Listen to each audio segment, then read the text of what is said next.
Welcome to Pixelated Realms, your guide through the digital landscape, untangling the mysteries of your favorite video game titles and discussing the latest and greatest in video game fun. I'm your host, Alex Salerno, and alongside me is my brother Tyler and my good friend Dustin. Hey guys, welcome back. Welcome back. Good to be here. You didn't shout out my Loki, though. He's here Okay, too. and the Loki alligator, and a couple of cats. Yep. Sophie Hi, and Sophie. Cal. Did I miss anything? Is that it? Are you guys done? No, I guess so. Yeah, sufficient. Thank you for the grade. All right, what have you guys been up to? How's it going? This going week well. There's been a lot going on in video gaming this week. As you know, as my brain tends to go, I keep switching, from game to game to game, just because there's so many releases. There's so many things I want to try. I try so hard to beat the games that I play, but as I'm sure many people can relate to, I fail most of the time. So, yeah. Bad financial decisions, You one two are after another. definitely brothers because Alex Sounds like a is good literally the same financial shit. decision. Yeah, I can't help it. All right, there's just too many good games out there. I want to play them all, and there's not enough time. I need one of those like Dragon Ball Z pods that you can go in and play games in instead of training and actually, benefiting myself. I just play video games in it all day. Yeah, you guys are the opposite of this article I just seen about why all these layoffs are happening, and somebody was talking. Some executive was like, "Oh, it's because people are just sticking with like their old games that they love instead of buying new games." It's like, not these two guys. Not these guys. That's why we started Honestly, a podcast. Yeah. No, seriously, that's why we started a podcast. I was like, I switch games so much, and I have opinions on all of them. Why don't we talk about it every week? So, yeah, no, it's totally the reason why we're here today talking about it. Lately, I've been playing two games almost exclusively, and I think that's going to be a big topic of conversation today. I've been continuing to. Well, I'm sorry. Do you want to jump in, or do you want to hit some housekeeping? Well, I just want to do our quick agenda then. So we're going to be talking about a little bit of Helldivers. We might talk a little bit about Xbox, maybe not, honestly. And then we're definitely going to talk about Skull and Bones. Tyler has been diving into that, and I'm assuming that's what you're about to talk about. Yes. So I was going to mention essentially what you just mentioned as well. I've been playing a lot of Helldivers 2. I know Alex and a couple of our friends have been playing with us as well. For democracy. For liberty and democracy, baby. I mean, I'm doing my part. I think there's so many. I think there's a lot to talk about when it comes to Helldivers.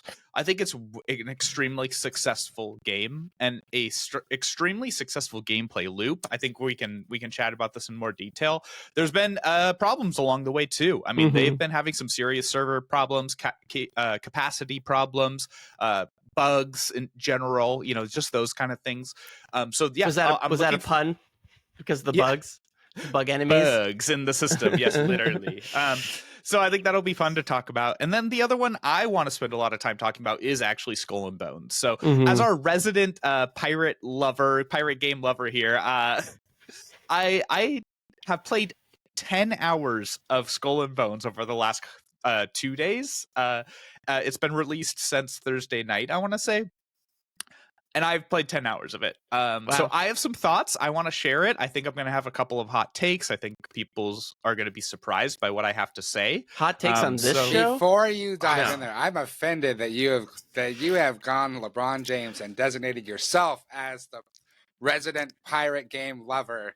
Yeah. When we both smoke you in hours on Sea of Thieves. We probably have 400, 500 hours in Sea of Thieves. Neither of these gentlemen you're listening to, other than myself, have played Assassin's Creed Black Flag, ladies and gentlemen. So games. I better, if there's not a single comment about how ridiculous these fools are that I'm podcasting with, I quit. Okay.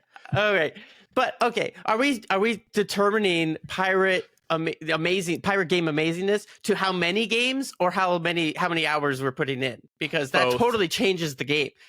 Because how many hours of Sid Meier's Pirates do you have? How many hours of Sid Meier's actually, Pirates? You would be surprised. That was one of my favorite fucking games when it came out. I know. When I was like 15. That game I love it. So we're going to have amazing. a hot debate later about pirate games and who's better and whose opinion makes more sense. So stick around. Yes. But first, I want to talk about everybody needs to go right now and join the army and defend Super Earth, because Helldivers 2 is just such a fucking golden egg of a game. Oh, there's a cat. And uh that this game is awesome, and I feel like I'm doing my part every fucking time I drop into a goddamn planet. And I don't know about you guys, but I Dustin, you don't have it, right? I don't think so. You're just kind of watching from the outside, but this game is a phenomenon, and I love every bit of it. And it it I want to take a part of this and bring it over to our Black Flag discussion, because this is a $40 game. The loop is extremely simple. This is the game loop. You are a Helldiver. You are this quote unquote elite soldier, but you're basically cannon fodder. And you drop into a planet, and your goal is to complete a mission, whatever it is, and to push back the enemy on this global campaign. And so you're like, there's not much to it. That's it. But the beauty of it is that simplicity, is the camaraderie that you feel with the other players, is how satisfying the gameplay is, and how satisfying it is, and how hard it can be, and the crazy situations you can be in. And I want to, and the reason I'm saying this is because I want to bring it over to the Black Flag when we talk about how long that game has been in development, and like its ups and downs. Skull and and stuff Bones is what you're referring to. What did I say? Black Flag? Yeah. Oh, I'm sorry, Skull and Bones. I meant every time. I'm probably going to do that again. Every time I say Black Flag, I really mean Skull and Bones. So it's like, to make a good game can be very simple. And it's like you have to focus on what makes it fun first, and then add all the shit later. And this game does that so good. And it puts you in this environment where you're just like, you do feel that stupid bullshit patriotism propaganda that they feed into you at a certain point, and you're like, yeah, I'm defending Super Earth, like this is so fucking cool. Like, you feel that, and they do. It's such a good job. Patriotism is a virtue of the vicious. Well, okay, if I may step back a little bit here, as we I think we hinted on it last week in our discussions, although we might have not explained it very well. In Helldivers, you are part of a world Super Earth military that has access to a wide variety of planets and systems. And currently in the game, there's two main enemy types. You have access to these bug, kind of Starship Trooper bug-esque enemies, and you have access to an area that's infested by robot Terminator-esque enemy combatants. And I think where Helldivers really shines, and anyone who's listening so far might say, well, it sounds like a game. You go in, you shoot some guys, and you get out. But what really, really shines and what really works is the fact that this is a community-driven map and campaign. I am so engaged, and I am drawn to play every day because I want to see what the current progress is on our liberation front. Yep. So, for example, I logged in yesterday morning, and I saw that there was a new campaign. The automatons have attacked a planet near our system. We need to go defend it. That creates now a campaign that all players can participate in, and we have to work together to defend said planet by doing missions to accomplish a greater goal. And that kind of progression, now just to finish out my thought here, that kind of progression is great and is in several types of games, but I've never had a game that I feel like nails it so well, in the sense that, one, if I don't get to that campaign, I don't feel like I missed out. But if I do participate in that campaign, I feel like I have contributed. And that is something really, really hard to accomplish in games like this. Either you're going to feel way left out when you do start playing the game, or you're going to feel like what you do doesn't make any impact. And I feel like both of those actually work really well. Every mission you do, you get a certain percentage towards, helping the goal. But the goals are small enough to where, like, if you bought the game today, you don't feel like you're getting, brought into something you don't understand. So that, I think, is really unique, and it's something that keeps me playing, because I am so, if this game was just a game where you drop in, you shoot some guys, you pull back out, you repeat, I would get bored pretty easily. Like, you'd probably get me 20 hours in, and I'd be like, okay, cool, I had fun, but that's all I'm going to get out of this. This game I see progressing further than that, because I am constantly wondering what's happening on the map. I'm constantly looking for that third type of enemy that we're going to face. They're called the Illuminati, I found out. So I'm excited for that. I'm excited for the new equipment that they're going to be bringing in. Like I heard there's going to be vehicles. I heard there's going to be, additional types of support and airstrikes. All of that is super exciting to me because the gameplay is just fun. Yeah. And above all that, my last thing I will say is it is just so damn every single time you call in an airstrike, it is fun. Yes. Every single time. Yes. So it's got that going for it. Yeah, I completely agree with everything you said. And like, it's come to this point of this phenomenon. And I feel like not enough games do this kind of thing where they it's a community-based PvE game that's like mass co-op is how I would describe it. It's a mass co-op game. And there's been a few attempts at things like this, but it's honestly very rare to see games that try and do this. And to me, this is what differentiates like a live service game from a non-live service game. And we could kind of debate like the MMO versus live service title, but I'm just going to say live service. But like, this is a live service to me because it is a living world that you are participating in but on your small little scale. You are contributing in your small little thing to the point of now. And I don't know if you guys have seen this, but I love this fact. So the game is currently not on Xbox. It's on Steam. It's on PlayStation. And PlayStation. And it's a Sony Studios. Yeah, because it's Sony Studios. And people are online are like, hey, we are losing this front on the on this latest campaign. We need to recruit the Xbox people because we need help. And so people are doing this big campaign online trying to convince PlayStation to allow Xbox to bring the game because they're like, we need more people. And that kind of camaraderie is hilarious and awesome. And even I think maybe not Phil Spencer, but somebody at Xbox responded and been like, there's really no reason Helldivers isn't on Xbox, and basically calling out PlayStation saying like, you guys should reach out to us.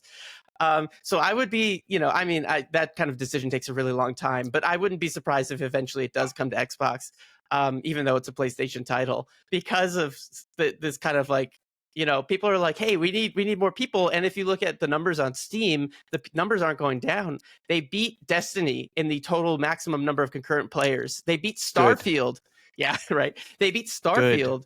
Good. And these aren't like the number 1 or number 2 titles, but they're very big AAA titles that have been going on for a very long time. Well, not Starfield, but Destiny's been going on for a very long time. And people are interested enough that they beat those. The game's been out like not even a whole month. So it's 2 weeks. Are PlayStation fans then less toxic than Xbox fans? Because everyone on the Xbox side is freaking out about their exclusives coming to PlayStation, but then you have a PlayStation Sony Studio game, and they're like, please, we need Xbox players. Come to us, please. What a beautiful transition. I don't know. I feel like PlayStation players don't care about Xbox exclusives, but Xbox players care about really PlayStation. Yeah, exactly. So it's like we got ours covered. Xbox people are like, can we please have some though? So I don't know. People are toxic no matter what. But I think there are toxic people, not everybody. But yeah, that's a good opportunity for us to transition over to another smaller story before we move on to the meat and potatoes. So Xbox announced that 4 of their games are going to move over to other consoles, and honestly, to me, this was like who cares, like whatever, like a very small thing that ended up. It's a nothing burger that got exploded into a giant something pizza. Like, I don't know why, but people are still on. And like, we talked about this in our last episode where we basically said like the console wars are over. They've been over. They haven't. They are. Like, nobody has cared the same way. It's not the early 2000s where it was like, the only way to play your games was on the consoles. It's like now there's so many different ways to play your games that to me, this is just like a non-issue. Like it makes total sense. And to bring your games, even certain, like maybe not your title, your flagship exclusives. Like I totally understand that because they feel like they have to differentiate somehow, but bringing over like the majority of your catalog, there's no downside. Like I do not. Right. It's just more people, more exposure. Yeah, and I think the big fear from players is that like we are gonna have like the next Halo, whenever that is, in like 20 years. It's like day one available PlayStation, and like that is what people, I think, the big fear is, right? Like, why would I need an Xbox if you're gonna put your biggest titles out on PlayStation? But like we've seen during like the very first off, let me just say that the podcast was kind of ridiculous, guys, because you made it seem like this interview, and anybody who works in the industry knows that was extremely scripted. So, Phil, when you're like, that's a great question, it's kind of weird, dude, because we all like know that it's not like that. You knew that question was coming. So, he probably told them to ask it. but I totally forgot what I was going to say now because when I was watching, I was like, this is so dumb. Like, this is just like nothing burger. Yeah. I don't know. I'll come back to me. But doesn't it reinforce the fact that the console wars are over? If PlayStation's looking to come to Xbox and Xbox looking to come to PlayStation, then it's about accessibility now, and it's not about making sure the person who has that $400 is spending it on my console war. You know? Yeah, and like it's all about business, right? The console wars happened in the day and age where people couldn't afford big computers, and honestly, even the games weren't on with the computers. So like, let's rule that out. And you would either play on Xbox or PlayStation because that's all you could afford. And their ecosystems, there was no cross-play, so you couldn't play with your friends. And so most of the time, exclusives aside, you wanted to play with your friends, so you had to get the same thing as your friends. That's kind of what the console war was. And now with cross-play and digital and technology all becoming like the difference hardware wise between the PlayStation and the Xbox is like very little. It's almost none. And any difference can be handled in software nowadays. Back in the day, it was like you had to compile it for a completely different type of architecture, which still is true, but now it's a lot easier to compile for both. And every single barrier that existed on the business end is now gone. And so any barrier that still exists is just this social barrier that people are having a hard time understanding, that I can play this game that I love on Xbox on PlayStation and play with somebody on a different console. But I think that's why it's driving, like the exclusivity conversation is driving so much of the console war conversation, is because of everything you just said. Mm-hmm. All these things that used to be focal points of the console war are no longer relevant. So the only thing you can really channel your energy on at this point is the accessibility to different games. So that's why they're probably like, if I can get all these games on PlayStation now, like, why do I need an Xbox? Because there is no other major difference between the consoles anymore. So, but they've also found a way to get consumers back into their pockets. So, for example, I haven't bought an Xbox in years. I don't think I've ever actually bought an Xbox myself. They're always either Alex's when we were growing up, or I stole my dad's when he didn't want it anymore. So I don't think I've ever actually bought an Xbox in my life. And now I absolutely never will, because I have Game Pass, and I feel like Game Pass covers everything I need. So it's they've decided, we've discussed this in length last week and in previous weeks, is Xbox has changed their strategy. They're not trying to fight for exclusives anymore. They're trying to make their video games, and they're trying to make a platform almost like Steam, and it's working, and it's working really well. I'm not going to talk about that anymore because we've already kind of beat that into the ground. But I think, that this is all just part of that. Like, it's basically now like them executing their game plan. PlayStation and Xbox, they're no longer fighting. Now they're executing this PR game plan to try to shift into this, like, look at us, we're working together now. And it's, whatever, man. It's just business. They're just finding ways to make more money. Like we said, it's not like anyone's like mind changed or anything. It literally is just like, okay, this is where our business direction had to go. Yeah. That being said, I would rather not talk about business. I want to talk about video games. Okay. All right. Yeah, we'll move on. Xbox doing Xbox stuff. So let's talk about who's the better pirate. It's obviously me and Dustin, but obviously you guys are playing the wrong game. Obviously. So I'm dropping my hot take, ladies and gentlemen. I have been playing Ubisoft's Skull and Bones. I waited 11 years. 11 years. It's a lot of waiting for this game to drop. I was excited.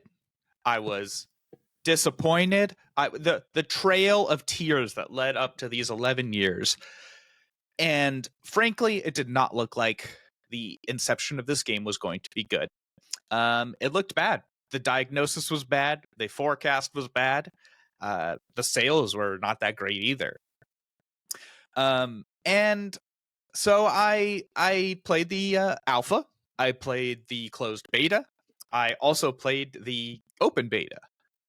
And I felt once it got released this weekend that I had a obligation, after investing all of this time and memory and thought, to play this game. Ubisoft decided to make a smart move. They must have understood that their trust and faith in this community was tarnished. So they're offering an 8-hour free trial for the game, which, to be perfectly honest, was all I was willing to give them. So I signed up for the free trial. I started playing. Friday, I completed that 8 hours of trial. And I decided to purchase Ubisoft Plus, which was basically $18, which allowed me then to play the full version of the game. I've now put in around 12 hours to the game. And I have got to say, hot take incoming. Skull and Bones is better than Sea of Thieves. Get the fuck out of here. You're fired. Get the fuck out of here. You're fired. Prove me wrong. It already did. It doesn't have to. The proof is in the pudding. It's better now than Sea of Thieves now. I think it's kind of like apples and oranges a little bit to me. Like, they're both pirate games, but I think that they're like trying to be completely different things. Explain to me, so viewers, now that we know a little bit about, let's set the stakes here. They're of not this listening little to anymore. dynamic. They already turned you out. No, they're smart, so they're definitely listening. This is how this battle is going to proceed. Tyler has played Skull and Bones all weekend. Tyler has also played and beat Assassin's Creed Black Flag. Alex and Dustin have never played Assassin's Creed Black Flag, but they are legends in Sea of Thieves. That's the highest rank. So this is how this is going to proceed. They're going to argue in favor of Sea of Thieves. I'm going to argue in favor of Skull and Bones. And we're going to see who comes out on top. All right. But before we dive in, I just want to say that we really appreciate those who followed us and subscribe to us. We post new episodes every Tuesday at 8 a.m. Eastern Standard Time on podcast services and YouTube. You can find us on Instagram, Threads, and YouTube at Pixelated Realms Podcast. If you want to ask us a question or leave a comment or recommend a topic to talk about, you can go to pixelatedrealms.org/ask. That's ASK. Leave us a comment and we'll talk about it at the end of our show. Somebody asked this question. Can you run around on your ship as your character and board other ships? No, because that's a waste of time. You lose! Good day, sir! You lose! Is the water as beautiful as Sea of Thieves? No, because the engine is not as good. Can you play missions about Pirates of the Caribbean and Monkey Island? Disney sucks, so no. Oh, you love Disney. I'm just kidding. You're now giving up your own morals for this game. Now you guys are just cornering me with licensing shit. I can't win against that. Okay, let's talk about this. Can you drink so much beer that you vomit into a bucket and then throw it on your friend? I don't think so.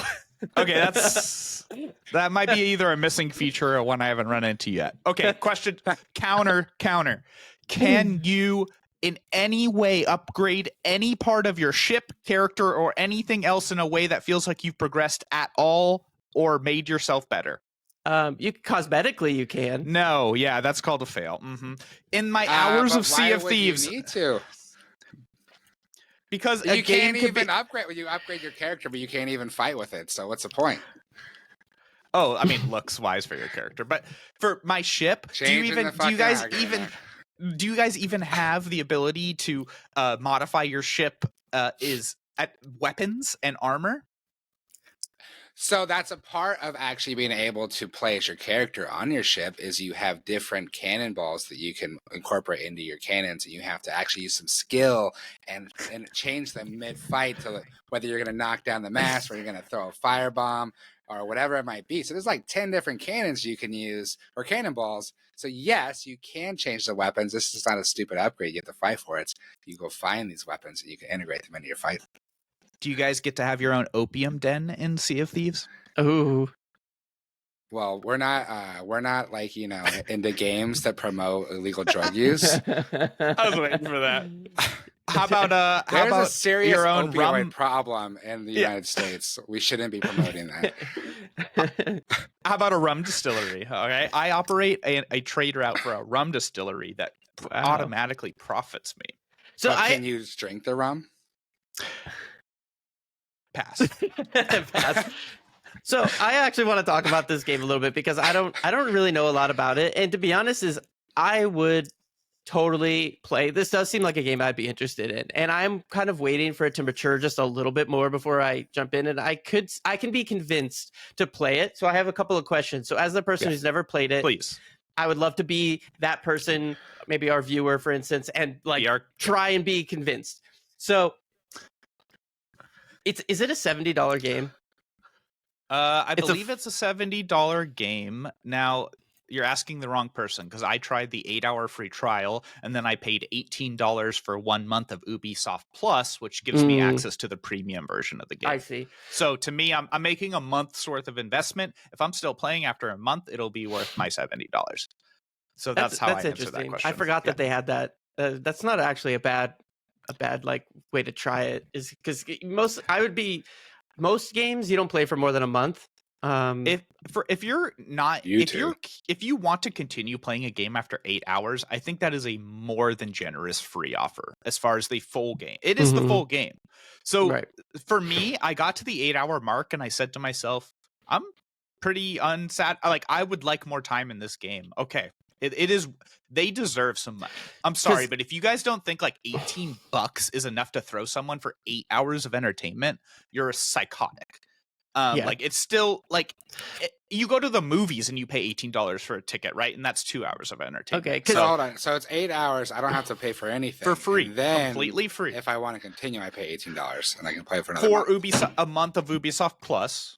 But or you can purchase the full game as regular. So you're actually selling me a little bit here because my major barriers to this game, other than the fact of time, but I'm gonna push that to the side for now because that's just it's just a problem everybody has, and the fact that I want to dedicate all that time to Helldivers. But so I was saying like this game, like having watched like I don't know 10 minutes of it, I wasn't sure if I was ready to drop the full amount of money on it just yet, but the fact that you do get 8 hours of time, and you were right about the whole subscription, and if I'm continuing to play for more than a month, then I don't even have to buy the game. I could buy a second month, and you know, like and you're still under. It's still so it's like a half, right? Okay, let me set, before you ask another question, let me set the stage here so people understand what kind of game this was, because this was first advertised 11 years ago as a multiplayer battleship, like arena, drop in, have a fight, drop out kind of game. It did not appear to be an open world trading dynamic game, and that is what it is. So let's set the stage here. You drop into this game, you're a no-name pirate who nobody cares about, right? You're in the middle of some kind of job that's completely irrelevant. You fight, you get to test out what like a decent ship looks like, but eventually you are defeated and you are stranded on an island. So this starts you from the bottom and allows you to come to the top, right? I mean, not a unfamiliar thing to video game players, but it works really well in the pirate atmosphere because, as I'm going to emphasize here, the reason this game is fun is because you can constantly progress. For me, Sea of Thieves doesn't work because I do not feel like I am progressing. So, diving into the basics of this game, you are a stranded guy, and they give you a dinghy, man. I mean, you just have basically a rowboat and a spear. I mean, that is where you start. The One Piece beginning. Yeah, the One Piece beginning. So that's where you start. I mean, and with that spear and boat, it actually becomes your hunting boat later. So it's the boat you use to go after the quite vast amount of wildlife that you can hunt in this game. So I've had missions where I'm hunting hippos, crocodiles, sharks, of course, and various other elements. A story begins, which I will be the first to say is not interesting. The characters aren't interesting. They're not memorable. I'm frankly skipping through most of it. It's not interesting. So I'm just throwing the downsides out and being frank. So you start a story and you get yourself a small ship. The small ship can finally get some guns and you can be a little bit more competitive. But from there, and besides this kind of dull story you're experiencing, the game pretty much just opens up. And as you'll learn, you start to discover trade routes, you start to discover islands, you start to discover other settlements and places that you can go and trade. And almost like Sid Meier's Pirates, if any of our viewers are old enough like we are to remember that game, it becomes a trading versus stealing sort of game. And you actually do have this kind of like more moral pathway to accomplish something, and you have a more criminal pathway to accomplish something. And that part is actually quite fun. So say I go out with my ship and I start plundering some local ships that are low levels. I notice they drop some kind of linen. Well, I might be able to sail halfway across the ocean and go to a place that actually really needs that linen and sell it for a higher price. And the game has a good UI to demonstrate this. And so there's just the basic structural elements to this game that I think would satisfy most players. And you go through, and of course you do this story mode, and there's some cooler, more unique missions. Go kill this guy, go, kind of see this thing. But that's the part of the game that's just fine to me. It's not terrible, but it's just fine. And everything else around it, doing the side missions, upgrading my specific cannons, upgrading my ship, finding the materials I need to craft new ships. That has all been really fun. It's diverse. It's beautiful. It's interesting. There's a lot of real world, like in-game interactions that are fun. So I think initially this game's getting a lot of flack for what I might call a 7 out of 10. And a lot of people would say, well, that's not a good game. Yeah, it is. A 7 out of 10 is like, this is pretty solid. I like this. I'm enjoying it. I hope you guys continue and do more. So yeah. What's our next question here? Hit me with it. I'm just going to jump in and tell you from a PR perspective, someone who works on video game PR for a game that took 11 years, it's rated as quadruple A. A 7 gets people fired. Yeah. I'm serious. Like a 7, like a 6-7 rating in a game that took this much time. Like that's like the studio head leaves the studio. Like, yeah, I mean, they've lost creative directors. They've lost basically every position. So there's certain elements about this game that definitely, when you consider its development time, do not add up. For me, if someone said we've developed this for 3 years and released it, I'd be like, okay, that makes sense. The fact that this was developed for 11 years is not reflected in the game's quality. I wish we had like something that like was like showed what has happened in our lives since the time this game started to be worked on. I was in college. I met my wife, had a kid. College, like I've been married for like almost 10 years now. Like it must have been wife, a mess. Like, but my point being is like, I don't know. I'm the kind of gamer who, the more I'm told that I'm not going to like something, the more I want to go and try to play it with as open of a mind as possible. So when I played this game, I'm trying not to consider that everyone's telling me it sucks. It sucks. It sucks. Not a way, And I'm like, well, if I'm enjoying myself, then that's fine, man. That brings value to me. Absolutely. And that is something that is kind of unique to the video game industry, is that the social perception of a game affects the individual's perception of their experience of a game, and for a lot of people. And sometimes that can be overridden, but it's like if everybody says they hate the game and you go into it, people are going to assume that the game sucks, even if you may have a good time and it's worth your money to play for a short period of time. But so one thing I want to ask you, Tyler, really quickly. Please. Sorry, Alex. You're a big turn-based guy, right? Very much so. It's my favorite genre. I wonder if that's the difference here, is that like being able to upgrade your cannons and like the fact that you don't like really run around your ship, like you're more controlling the battle.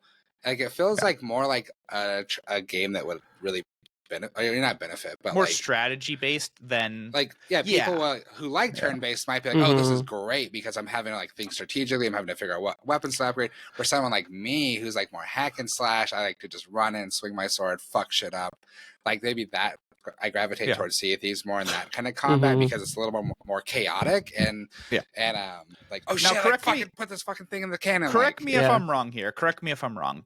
To me, Sea of Thieves is a party based game. It's a game that you're supposed to be able to pick up and have fun, whether you've played 1 hour or 100 hours. Skull and Bones is a progression-based RPG. That is a game where you start out as a piece of crap and you slowly build yourself up to be the best pirate in the world.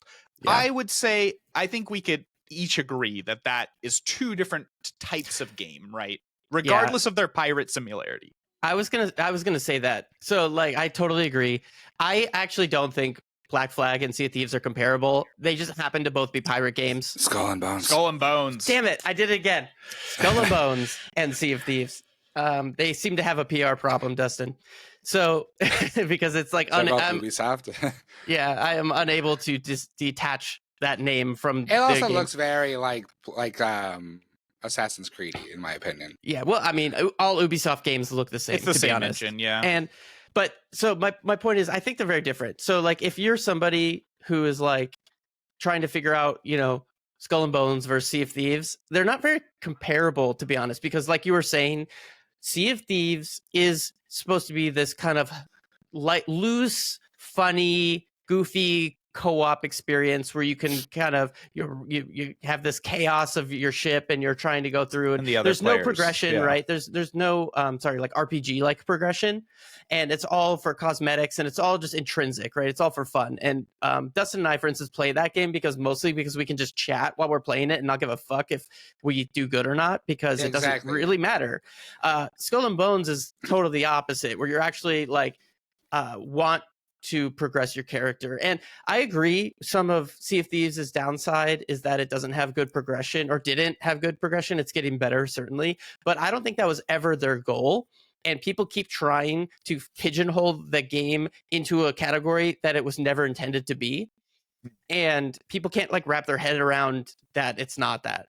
And Skull and Bones is like exactly what everybody kind of originally wanted. And so if you're one of the people who doesn't like Sea of Thieves, maybe this is a game for you, because it's going to satisfy all those things. And we say that, you say that without like hate or malice. I think that's actually a really it's just like, I personally did not like Sea of Thieves, but this game I do like. So maybe, I think that's like fair statement. I think one other thing to really think about too is, and I didn't play Sea of Thieves when it came out. I didn't play Sea of Thieves until probably like 3 or 4 years ago. It was definitely rougher then. So like, but I've heard from people that when the game first came out, it was like very bare bones. So it's a little no unfair. Fishing. Like, it's unfair to judge Skull and Bones right now, a game that's been out for a couple days, to a game that's been updated and continuously worked on for 10 years and got it to a point now where you're like, yes, this game is fucking amazing.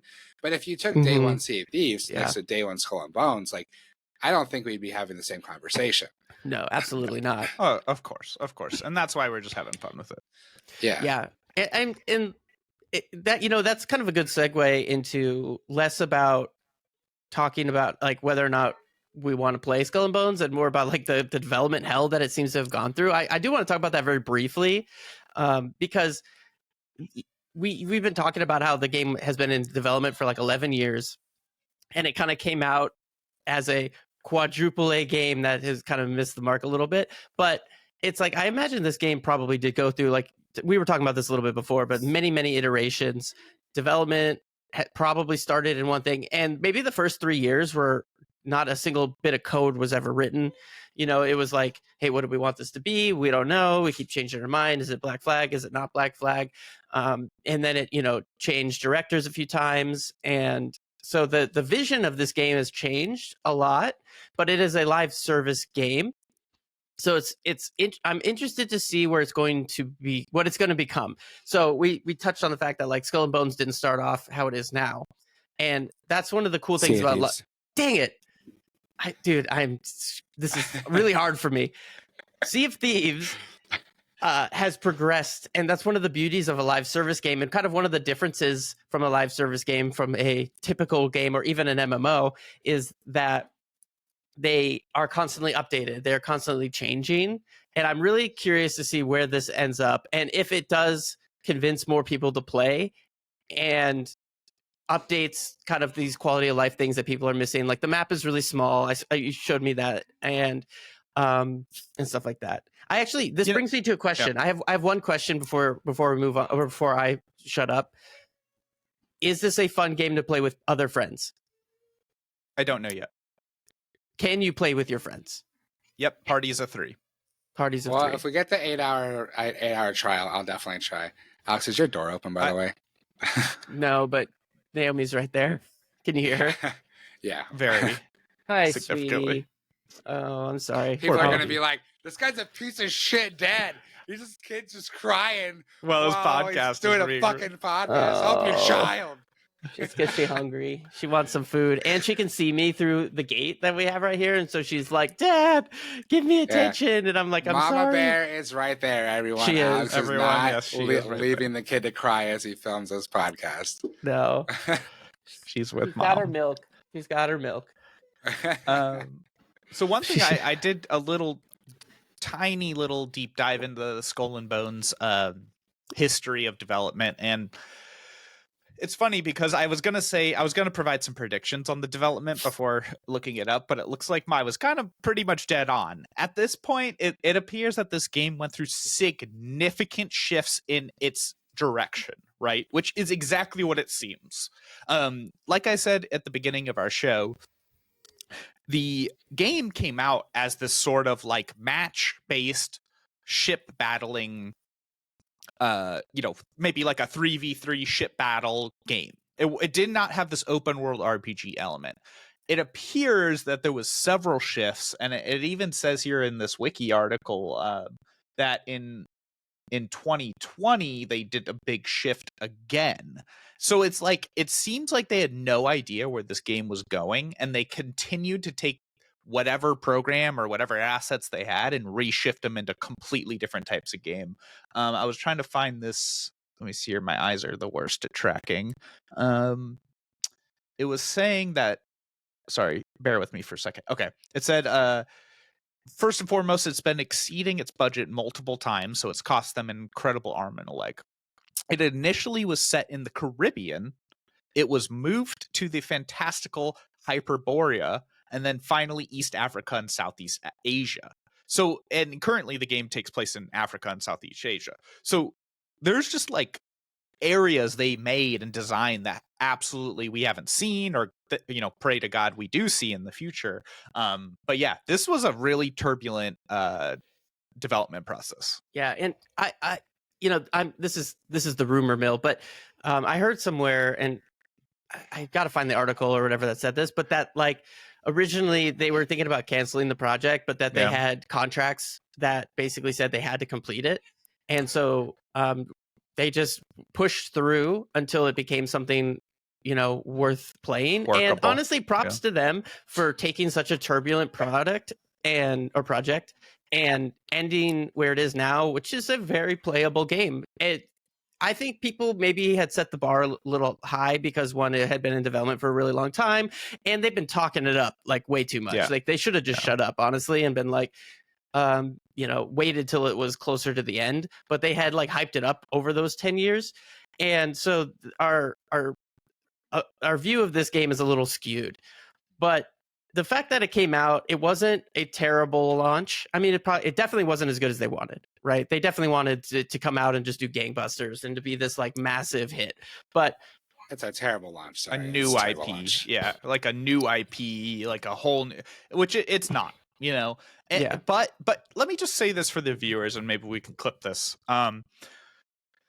If you're looking for a game that encapsulates the Assassin's Creed Black Flag fun of roaming around in a ship, shooting people, having cool pirate battles, trading and stealing, then yeah, it does that. It does it pretty good. I'd try it out. I'd try the game if you like that. So what is I have one I have another question. What is the like typical loop of this game? Yeah. Okay. So there's a few things. So there is the quests and side quests and the things we're kind of used to as RPG players. And then there's like an end game portion. I don't have full details on the end game portion, but it's more thorough than you would expect, which is great. So as far as quests go, it's pretty typical. You go in, you get a quest from someone. The quest will say, you need to go plunder this village, or you need to go hunt down these pirates, or you need to get this amount of a particular item. The game will then help you find where that item may be. So say it's like a linen cloth. There's certain trade routes on the map that you have to discover that'll have ships that have linen. Now, one part of this game that is actually more interesting than I was expecting it to be is there is some pretty defined factions. You got your like French faction, you have Mhm. your like African factions, you have, various whatever, made up lands and peoples. And so those factions tend to specialize in certain things. They have supply chains, and you can go and interrupt those supply chains, whether you're stealing from their ships or you are trading with them directly. Like I said, you don't have to be a criminal most of the time. And then you complete that task, you go back, you turn it in, you get rewards. Those rewards Mhm. tend to be in the form of like blueprints, which would be like a blueprint for a new cannon, or of all the accoutrement you would need, a new color set, or more clothing options, and whatnot, and so forth. But for me, games like this, when it is this traditional RPG, like loot, trying to make my boat as best as possible kind of system, I want to be hunting down the rarest and coolest of pirates and taking their special cannons and taking their special armors. Like, going out and finding those unique things is going to be a really fun part of this game for me. So the gameplay loop, it's super simple. And at sometimes I stop doing quests and I say, you know what, my ship's really weak right now. I need to go see like how I get a better ship. Mhm. I'll find the blueprint, I will track all of the materials, and I'll go spend like an hour hunting down, steels and irons and copper and specific things in very, very specific locations to then go back and build my ship, which then makes Mhm. me significantly more powerful. As I've said already today several times, it's about that feeling like I am building my crew, I am becoming more powerful, and I to a basic degree, they're doing that well. Well, that sounds awesome, and the fact that you can have that 8-hour trial is honestly Yeah. very smart of them, because that's going to bring a lot of people in. We're kind of I think- hitting the end of our show here. So, do you have any last thoughts before we close her up? Yes. Not on Skull and Bones. Go ahead. If you have Skull and Bones closing thoughts. Skull and Bones closing thoughts. More to come. We're still in the beginning, but make your own opinions, folks. Make your own opinions. 7 out of 10 to me is a 7 out of 10 means for some people it's going to be a great game. For some people it's not. So you have to make your own determination based on what you're looking for. Yeah. See. What's the pirate's favorite letter? R. You may think it's the R, but it's actually the C. That was not planned, everyone. That was just good old. That was just good. Just dad jokes. I'm interested, and maybe we can download it this weekend and play the 8 hours together and just see how it plays out.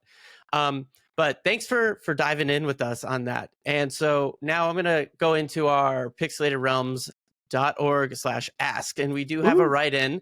So this is from Pat, who's our uncle.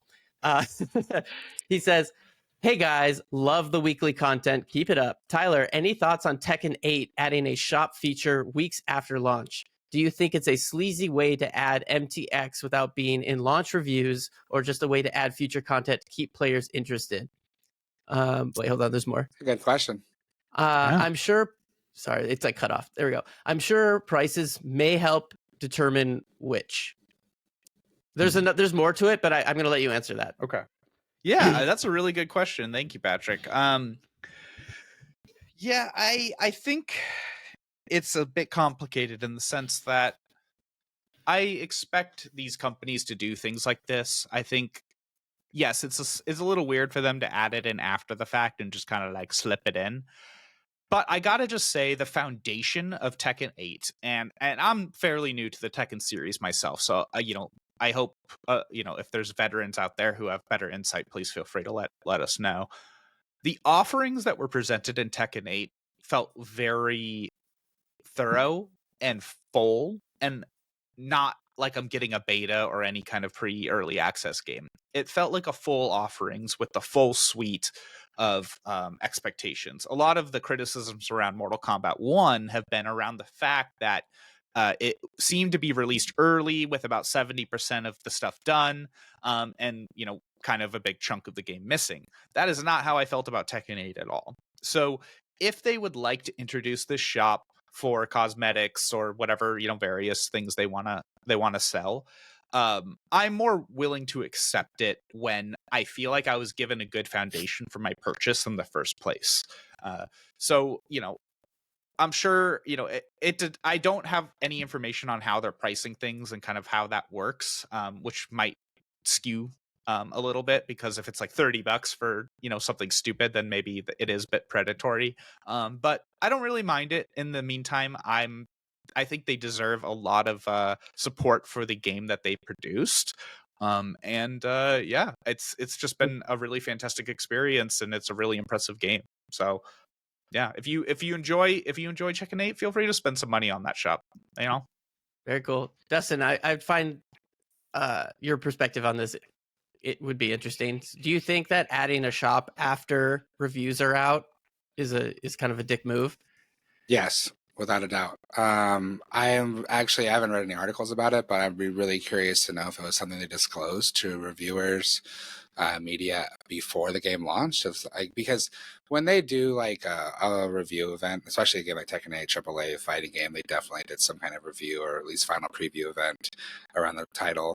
Like they usually will like really give a deep dive of everything coming to the game, or that's going to be at launch, or like that's expected to be coming soon. Like usually they'll even give a preview of like the first season 1 content in some high level regard. So I'd be really curious to know if like they told me like, hey, like we are going to be introducing a shop. It's going to be coming out next month, like, and give them kind of the rundown of some of the items. If that didn't happen, it's definitely sleazy in my opinion. Again, I think like what your uncle said is true too. Like, what do the prices look like? If things are pretty relatively fairly priced, but if they're kind of outrageous, then even more scummy.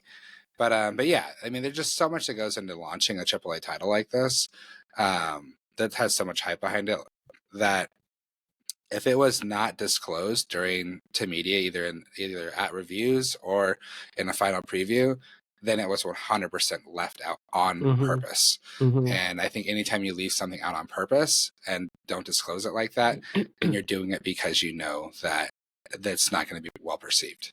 Yeah, and I just want to be clear, we don't know that happened, but it's just that in that scenario, that's certainly the vast true. majority of AAA games, everyone I've ever worked on in my 10-year career has some level of preview or review event. So I don't know that one happened for sure, but I would bet heavily that one did happen. I can't even get my Tekken 8 to launch. So I was gonna say, I saw the little Steam pop up and said Tyler Slater was playing Tekken 8. I can't even get it to launch, so maybe I'll have to find out later. Okay, cool. All right, and then I'm gonna finish it up. So hold on. Before we finish, I have a quick rant. Oh wait, we're not done with the question, and then I'll let you rant. Okay, sorry. All right, yeah, and then the rest of it just says, also, Tyler, I'm totally calling you out for not composing an 8-bit intro outro song for the podcast. Put that degree to work. Love you guys, Patrick. Well, there may be one that you just haven't heard yet. That just means Tyler hasn't finished. No, it means the exporting process is not working well. But stand by. That's all I got to say. Working on it. All right, Dustin, rant away. Okay, so you guys know I'm a big Pokemon Go player. Not as much as I used to be, but I still play Pokemon Go. They had their big Sinnoh Pokemon Go tour event in Los Angeles this week, and it's happening right now as we speak in Pasadena for the people who bought Sunday tickets. And guys, like, what the fuck are you doing? Like, Niantic, sorry, Tyler, you almost spit that out. Like, what are you guys doing? Like, I went to Vegas last year, drove out there, got a hotel. Vegas had its own issues, like at the time, I was like, oh man, like the food trucks, there's not a lot of food trucks here. The lines are kind of long, it takes away from the experience. It was kind of like not sure on like where everything was, but for the most part, like you show up at this big park, you walk in, you play. It wasn't too bad.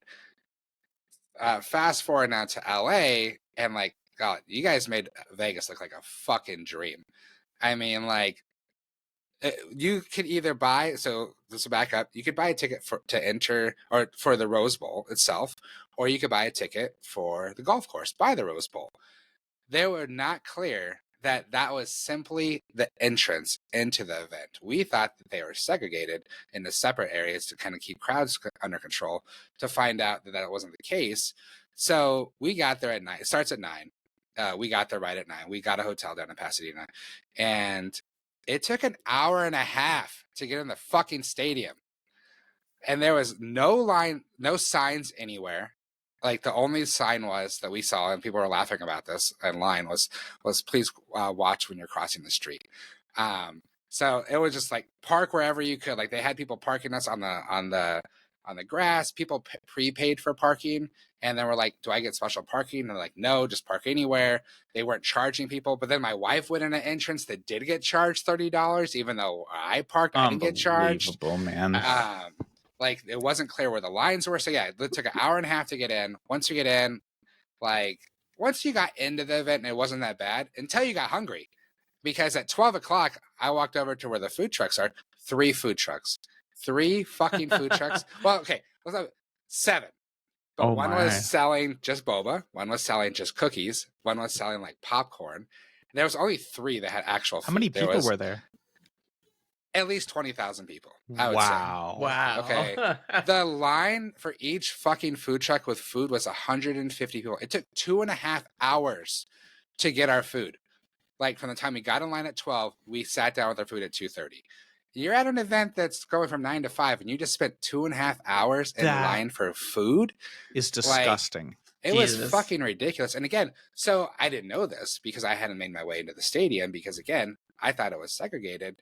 But there was more food in the stadium, and the lines were much shorter because when I went in there later on, like you could maybe like 25 people, like you get like a teriyaki bowl. It was still like $20 for a teriyaki bowl, but like so many people didn't know that. So like, or else I can't imagine that you'd be waiting an hour and 2.5 hours for fucking roll 'em up taquitos at that restaurant. You know? Wow, sounds like my experience at Anime Con 2019. Yeah, so you know, Anime Expo. Sorry. We got out of line, or we got our food. I spent $15 on literally a 3-inch brisket sandwich from this place that was so tough you couldn't even chew through the fucking meat. And like, I'm not even joking. Like, literally could not eat the food. I had to go take it back and be like, you can't eat this. Like, it's literally inedible. And they gave me a pulled pork sandwich instead. But yeah, I mean, it was just like chaos. And like other people around us were like, yeah, I went to Vegas. This is fucking terrible here. Like I flew in from Chicago. This fucking sucks. And like everybody I talked to was just like, I'm never doing this again. Like I'm not doing it because this is just awful.